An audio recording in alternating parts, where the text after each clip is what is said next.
Non conservative force, important note, हम जानते हैं कि कंजर्वेटिव फोर्स के द्वारा राउंड ट्रिप में किया गया वर्क डन 0 होता है, लेकिन नॉन कंजर्वेटिव फोर्स के द्वारा राउंड ट्रिप में किया गया वर्क डन 0 नहीं होता है। जैसे कि मान लीजिए कोई ब्लॉक है और इस ब्लॉक को हम ए से बी तक स्लाइड करते हुए लाते हैं, तो हम देखेंगे कि ए से बी तक लाने में फ्रिक्शनल फोर्स के द्वारा कितनी वर्क डन होगी, तो होगी W1 = minus mu mg into S, जहाँ पर म्यू क्या है तो कोफिशिएंट ऑफ फ्रिक्शन है and S is the displacement of the body.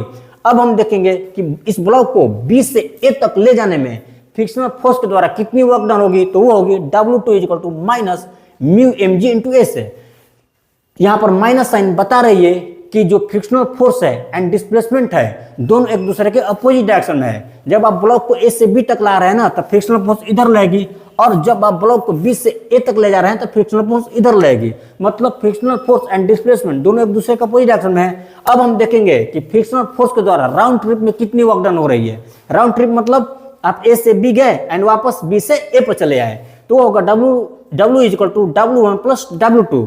W1 कितना है तो minus mu mg into S है, और W2 कितना है तो भी minus mu mg into S है, और इस दोनों को जोड़ेंगे तो हमको मिल जाती है -2 म्यू mg इंटू एस, जो कि 0 नहीं आ रही है।